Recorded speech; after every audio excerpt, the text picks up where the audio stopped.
All right, everybody. Welcome back to Hawk Droppings. I'm Hawk. How you doing?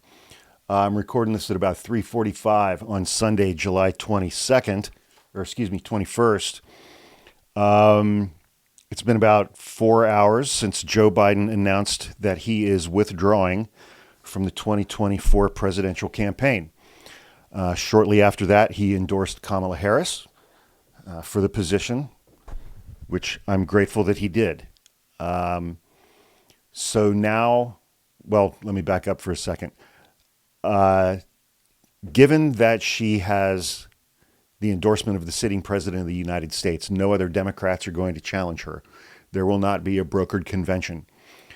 She will be the Democratic Party nominee. Very shortly, I would imagine that we will move on to discussions of who she's going to select for a vice president. We will talk about that in a few minutes. But the reality of this campaign now is it is Donald Trump versus Kamala Harris. A lot of people have some very strong feelings about whether or not Joe Biden should have remained on the ticket on both sides. I personally am in favor of him withdrawing from the race. I am very happy that he endorsed Kamala Harris. I am similarly very happy that she is going to be the Democratic candidate for president. I say that I'm very happy that she's going to be the candidate because, you know, I think that gives us, as a country, a better decision-making option process than when we had Trump versus Biden. Now, Joe Biden's presidency, at least the first 2 years of it, were the most consequential of any presidency during my entire life. I'm 56 years old. He got more done in 2 years than most presidents get done in 8. And he did that when, we had a 5-seat majority in the House and Nancy Pelosi was Speaker. We had we had a tie, actually. We had a tie, a 50-50 tie in the Senate. And Kamala Harris actually cast more tie-breaking votes than any other vice president in history during those 2 years. He nominated some incredible judges to the bench, to the federal bench. He got Ketanji Brown Jackson onto the Supreme Court, the first black woman on the court. We're going to talk about his accomplishments more in a minute. I mean, what Joe Biden did today has solidified his legacy as a statesman, as a patriot. He will be recognized for the rest of his life and beyond for someone who put his country ahead of himself. His legacy is intact. His 50 years of governing and his 4 years as president are intact. He's going to get standing ovations everywhere he goes for the rest of his life. And I think we all definitely need to take the time and recognize his lifetime of accomplishments and the things that he and his family have been through during that period of time as well. Going back to when he ran for the Senate, he was sworn in he was sworn into the United States Senate in a hospital room where his sons were after they'd been in a horrific traffic collision that killed Joe Biden's wife and daughter. His two boys, Bo and Hunter, were still in the hospital. And Joe Biden was sworn into the Senate in their hospital room. Just a lifetime of public service. 30 plus years in the Senate, 8 years as Barack Obama's vice president. He shepherded the Affordable Care Act, Obamacare, through Congress, with the relationships that he had built in Congress. And in 2020, he beat Donald Trump for the presidency, denying Donald Trump a second term. And now Kamala Harris is also going to deny Donald Trump a second term. And it is going to be, pardon my French, absolutely fucking glorious to watch Donald Trump lose the presidency to an incredibly accomplished black woman. Donald Trump hates black women. Letitia James, Fani Willis, Tanya Chutkan, 2 prosecutors and a federal judge.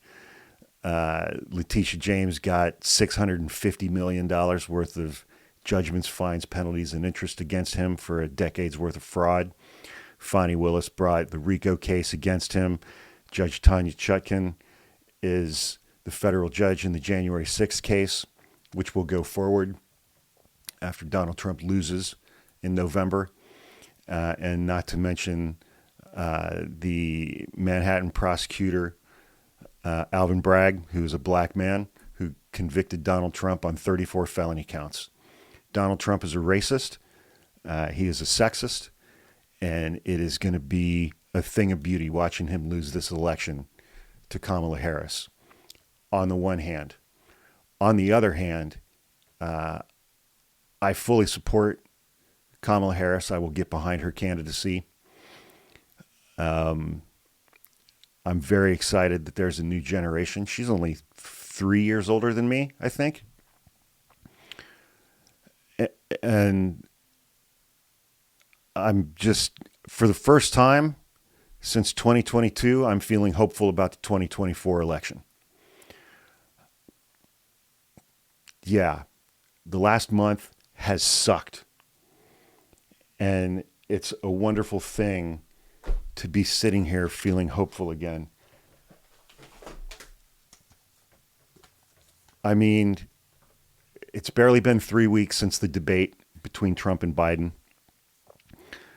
Last weekend was, it seems like it was a year ago. A week ago yesterday was the assassination attempt on Donald Trump. He was shot by a conservative Republican, 20-year-old incel white kid. He was shot at. I still don't think he was hit by a bullet. Then we had the RNC convention started last Monday. Eileen Cannon dismissed all the criminal charges against Donald Trump in the Mar-a-Lago documents case last Monday. New Jersey Senator Bob Menendez was convicted of 18 felonies. Joe Biden got COVID. We got J.D. Vance as Trump's vice presidential candidate, which now I'm sad that we're not going to get to see J.D. Vance debate Kamala Harris. She would have absolutely destroyed him. And I think it's worth noting that we learned that the Grindr app, the gay hookup app, crashed this week in Milwaukee, Wisconsin, because Milwaukee, Wisconsin was full of Republican men.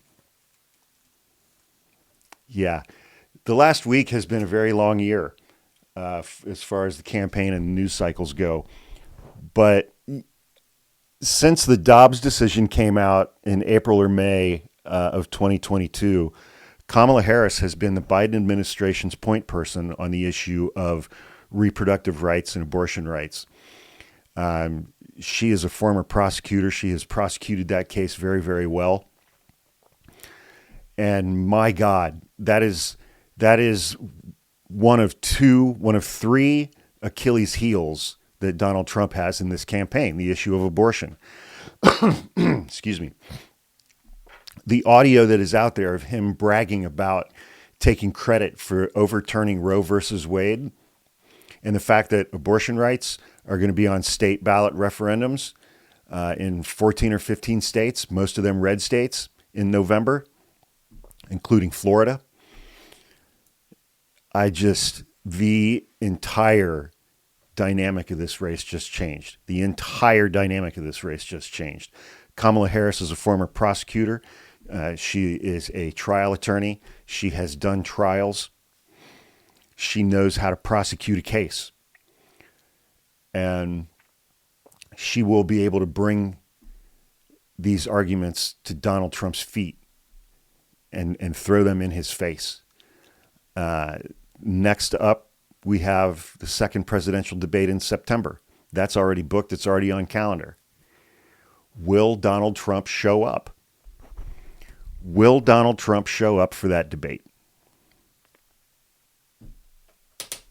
Because he's not going to be facing Sleepy Joe now. I mean, Kamala Harris will be on fire for him. His other two Achilles tendons, well, I mean, I guess there's three. Project 2025, she will staple that to his forehead during that debate. Abortion, Project 2025, overturning the 2020 election, his big lie about the 2020 election being stolen, and January 6th. He says he wants to pardon the J6ers. He plays their national anthem, recorded by imprisoned January 6th defendants who've already been convicted and sentenced to prison. He plays their version of the national anthem at his rallies.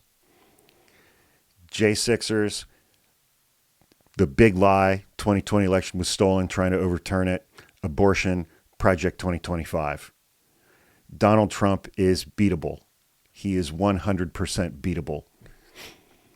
And I'm incredibly grateful to Joe Biden for stepping down. I think that was the right thing to do for this country. I definitely think it was the right thing to do for him and his legacy and his family. And he will be considered a hero for the rest of his life and beyond. I'm very happy and energized that we have a younger generation that is really going to bring some energy to this campaign and really going to be able to prosecute the case against Donald Trump. All right. So earlier today, Joe Biden posted a letter on Twitter. He didn't make a public statement. All kinds of conspiracy people are already been like, you know, they're tying no public statement, no on camera to the fact that Joe Biden is still recovering from COVID. We don't know any information about that. I wish people on our side would engage in conspiracy thinking so much less than people on the right, but over the last month, it's gotten a bit out of hand.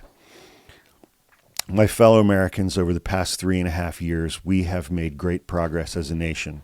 Today, America has the strongest economy in the world. It does. We've made historic investments in rebuilding our nation and lowering prescription drug costs for seniors and in expanding affordable care to a record number of Americans. We've provided critically needed care to millions of veterans exposed to toxic substances. That's the burn pit legislation. We passed first gun safety law in 30 years, appointed the first African-American woman to the Supreme Court, and passed the most significant climate change legislation in the history of the world. America has never been better positioned to lead than we are today. He didn't even talk about the CHIPS Act or the Infrastructure Act or getting us out of COVID. This is what I mean. That list of accomplishments is insane, and it's not even complete. His presidency was the most consequential of my entire lifetime when it comes to accomplishments, and accomplishments for the bottom 90%. You didn't hear anything about a tax cut in there. And he's appointed, I think, over 200 federal judges at this point. Continuing, I know none of this could have been done without you, the American people. Today, we overcame a once-in-a-century pandemic and the worst economic crisis since the Great Depression. We've protected and preserved our democracy, and we've revitalized and strengthened our alliances in the world. Not to mention NATO. We expanded NATO to include countries like Finland, which has 700 miles of border with Russia. They are now in NATO. It's either Finland or Sweden. I can't remember which. I think it's Finland. And he's defended everything that he has done with NATO to defend Ukraine against Vladimir Putin. It's just insane, the level of accomplishments. It has been the greatest honor of my life to serve as your president. And while it has been my intention to seek re-election, I believe it is in the interest of my party and the country for me to stand down and to focus solely on fulfilling my duties as president for the remainder of my term. I will speak to the nation later this week in more detail about my decision.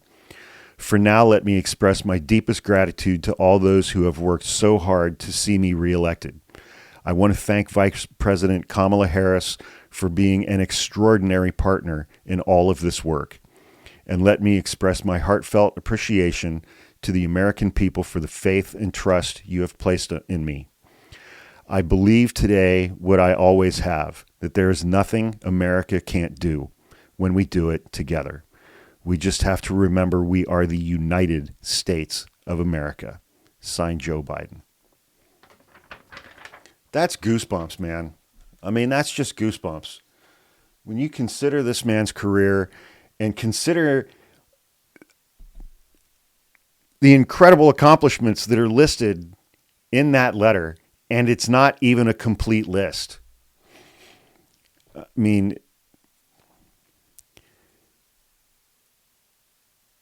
his record speaks for itself. His legacy is intact.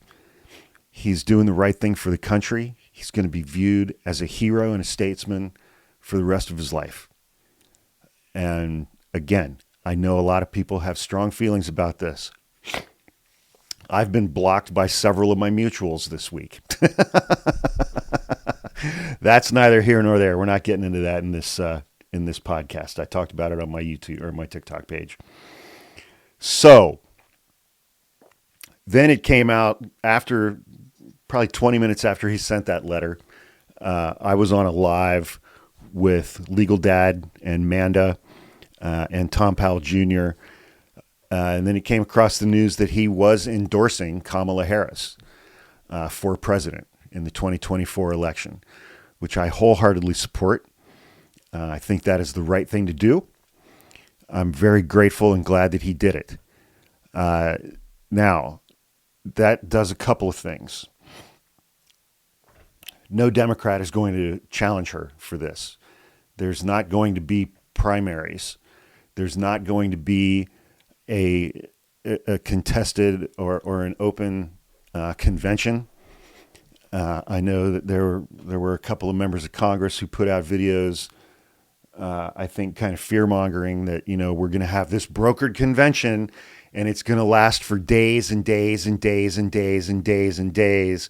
And Michigan's ballot deadline is 2 days after the convention. And so no Democrat's going to be on the ballot in Michigan, and that's a critical swing state. Can't win without Michigan. So there you go. That's it. That's the election. Everything's over, which I thought was bullshit and unnecessary. I thought that was a shitty message to put out to millions of people who were powerless to do anything about this. And I lost some respect for some people for whom I previously had a tremendous amount of respect. And they were frankly proved wrong in less than 36 hours. This party is going to unite behind Kamala Harris. The party infrastructure, the DNC, President Biden, everything is going to unite behind her and coalesce behind her in a way that we've not seen in quite some time. And again, I'm very grateful for that. Because she was already on the ticket as vice president, she will have access to all of the fundraising money that the DNC, the donations that have been made to the DNC and to the Biden campaign. The entire campaign infrastructure is essentially just going to be transferred to her. She's simply going to step in. All of the people who are working for the campaign are going to continue to work for the campaign. They're just going to be working for her election now instead of Joe Biden's reelection. They already obviously all know her. She knows all of them. She's been a part of that campaign from the beginning. And I think it's going to be a very smooth transition. And I think all of the fear-mongering that we've been seeing from, the Biden or bust people is going to fizzle out by Tuesday or Wednesday of this week. It's going to be that smooth of a transition. And so now, then there'll be a lot of discussion about who she's going to pick for vice president. How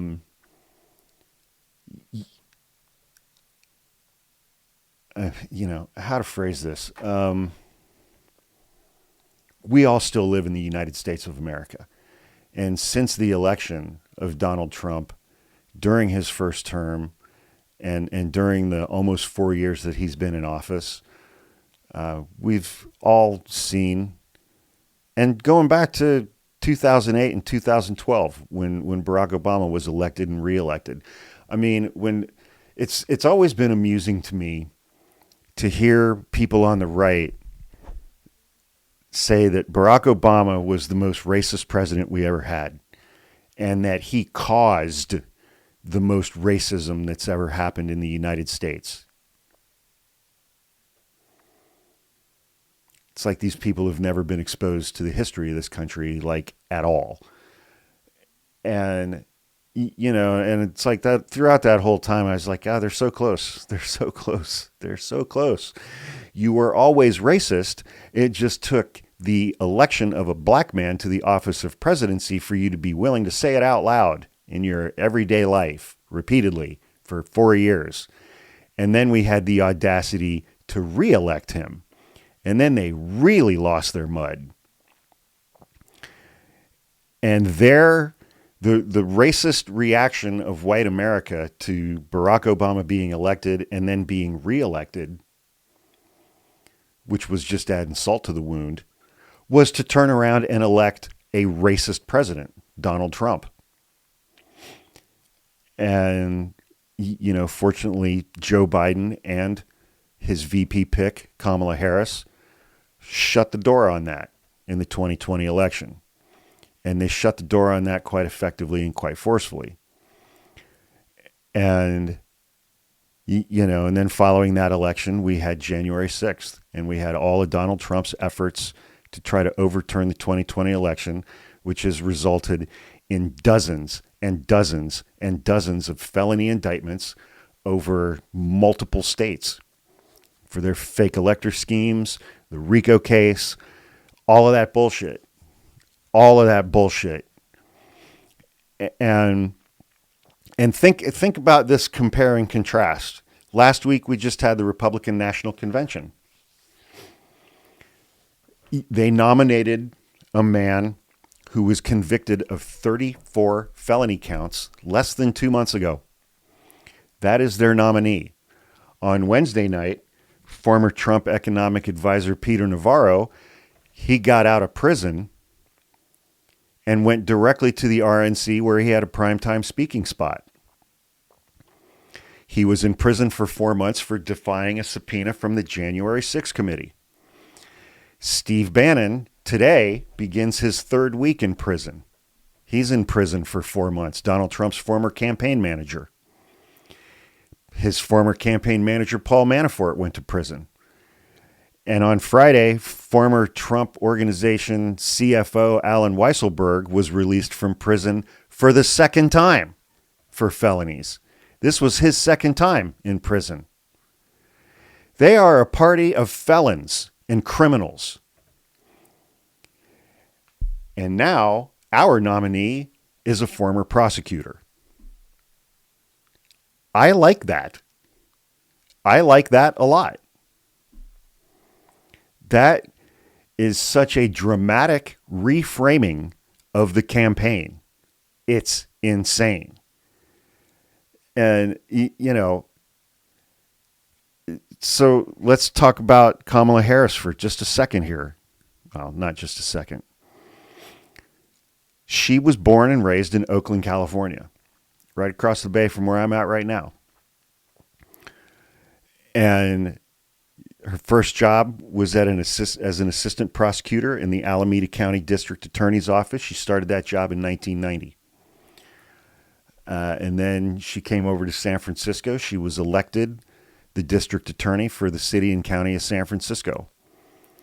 I think that was in 2010, if I'm not mistaken. And amazingly, and she was elected in 2010. She was reelected in 2014. In 2011, Donald Trump donated $5,000 to her campaign. In 2013, he donated another $1,000. Donald Trump has donated $6,000 to Kamala Harris while she was running for district attorney in San Francisco. I can't wait for her to bring that up at the debate in September to thank him for donating to her campaign if he's got the balls to show up.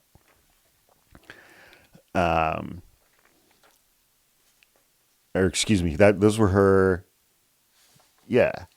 And then I think it was in, excuse me, let me change those dates. In 2002, she ran for district attorney. And so she was district attorney. The 2010 and 2014 elections were for California State Attorney General. I misspoke. I apologize. And she served as Attorney General for the state of California until she was elected to the United States Senate in 2016. She was sworn into that office on January 3rd, 2017 by the Vice President, Joe Biden. And I just, it's crazy when you think about it, okay? In 2011 and 2013, Donald Trump donated $6,000 to her campaign. In January of 2017, she was sworn in to the United States Senate by Joe Biden. By 2020, she's Joe Biden's vice president, and now it's 2024, and she's going to be running for president against Donald Trump, who donated to her campaign in 2011 and 2013. That just makes my head spin. It just makes my head spin. But, you know, she has a record as San Francisco district attorney that I'm sure we're going to learn a lot more about. And she has a record as California State Attorney General that I'm sure we're going to learn more about. She tried to do some reform to the criminal justice system in California to deal with the issues of wrongful convictions and overpopulation of prisons. While she was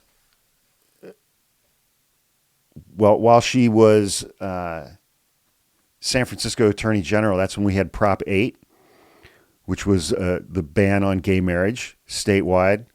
And in 2014, as Attorney General, she worked with the state legislature on LGBTQ rights and to expand those within the state. After 2016, when she entered the Senate, she became, I think she was on the Judiciary Committee, which I thought was outstanding for her, being a former prosecutor, being a former district attorney, being a former attorney general.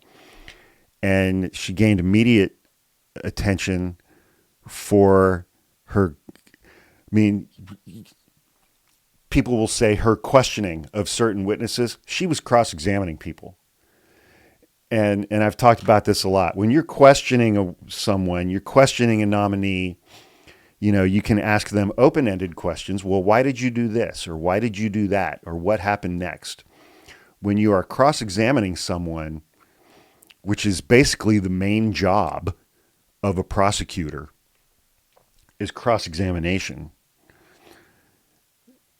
The attorney makes a statement and then asks their question. You did X, Y, and Z, correct? You knew this was going to happen, right? You know, you don't have an alibi at all, do you? That kind of thing. It's the attorney's opportunity to testify through the person that they're cross-examining.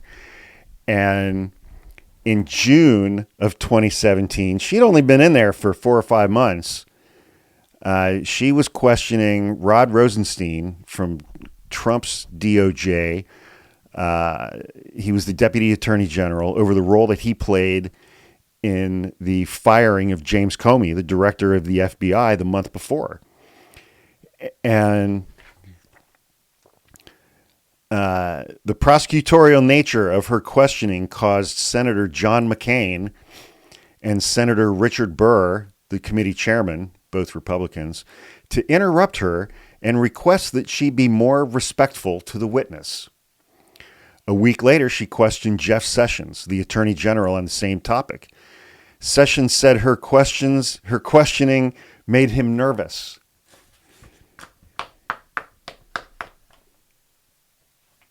You don't think Donald Trump's watching that tape right now? Yeah. Yeah, yeah, yeah. Senator Richard Burr, Republican chair of the Judiciary Committee, singled out Harris, and it sparked suggestions in the news media that his behavior was sexist, with commentators arguing that Burr would not treat a male Senate colleague in a similar manner. Richard Burr is no longer in the United States Senate. In September and October of 2017, those were the Brett Kavanaugh Supreme Court confirmation hearings. Harris questioned Kavanaugh about a meeting he may have had regarding the Mueller investigation with a member of Donald Trump's defense law firm, the firm that was representing him, and his attorney, Mark Kasowitz. Kavanaugh was unable to answer and repeatedly deflected. She shredded the guy. She absolutely shredded the guy. On May 1st of 2019, after the release of the Mueller report, she questioned then Attorney General Bill Barr. Shredded him as well. Then, before the first impeachment trial of Donald Trump in January, or the second impeachment of Donald Trump, January 16, 2020, she delivered remarks on the floor of the Senate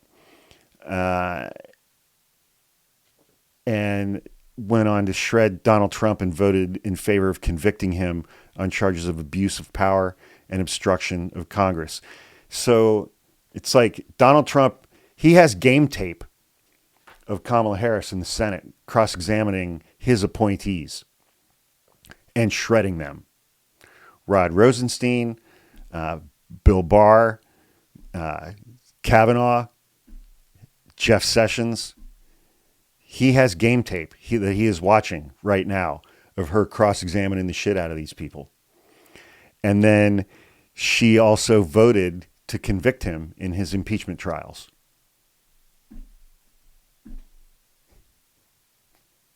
Yeah, that's our new candidate for president, everybody.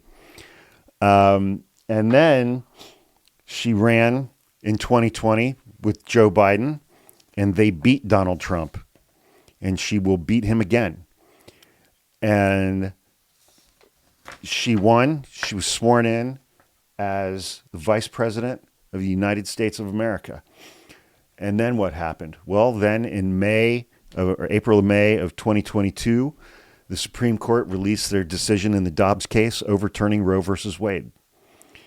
And she became the Biden administration's point person on the issues of abortion rights and reproductive rights for women across this country. And she has prosecuted that case flawlessly over the last 2 years. And now that issue is going to be on the ballot in 14 or 15 states. It is going to be one of the most important issues in this election. It is one that Donald Trump has been trying to run from full sprint. Boy, there's a disturbing visual. Can you imagine Donald Trump running at a full sprint? When do you think that was the last time that Donald Trump ran in a full sprint? When do you think he's ever run anywhere? It's probably been 40 years. And tennis doesn't count. I'm talking like a 100-yard dash. Dude's heart would explode. And it's like, and speaking of the shift in the dynamics of this election, who's the old man now? Who is the person who's in the race now, who is now too old to serve in this office? It's not Joe Biden. It's Donald Trump. She's 20 years younger than him. And look, the last week, the last month have been awful and overwhelming and incredibly difficult and challenging for all of us to live through. This entire campaign has been frightening and overwhelming and unmooring.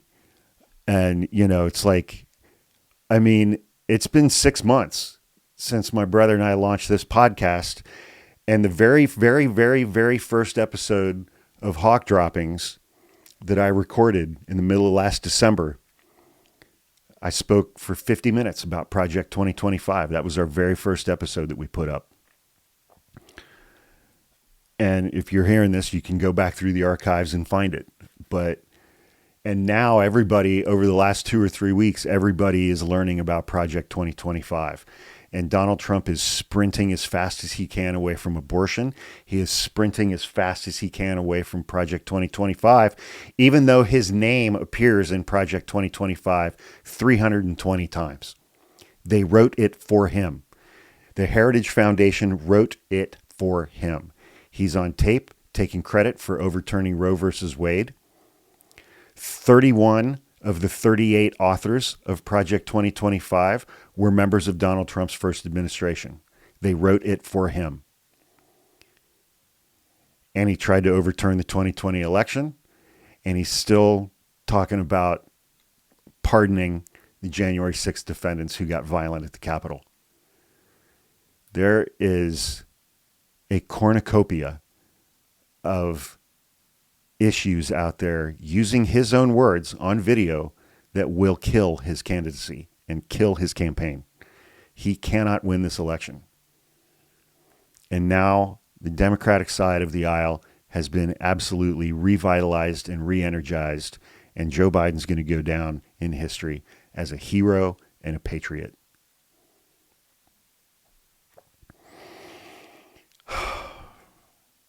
It's been quite a day. This has been quite a day. This has been a historic day. I'm not sure that this has ever happened before in the history of our country. But we need to show Joe Biden the utmost respect and gratitude for today and for the decision that he made. I know it's not an easy decision that he came to. We've all been reading the leaks about what he's been going through over the last week. But he needs our respect. He needs dignity. He needs our thanks, our gratitude. He did a great thing for this country today at great personal cost. And he did it for the United States of America. And we all need to remember that from here on out. It's going to be a busy week in the news. We'll keep you posted as much as we can. But what a crazy day, week, month, 8 years. So we know what the playing field is now, and we know what we need to do to win in November. We are all united in one common goal. Donald Trump must be defeated. Period. Otherwise, we're not having an election in 2028. We need to focus on that goal. All right. Thanks, everybody. We'll see you soon.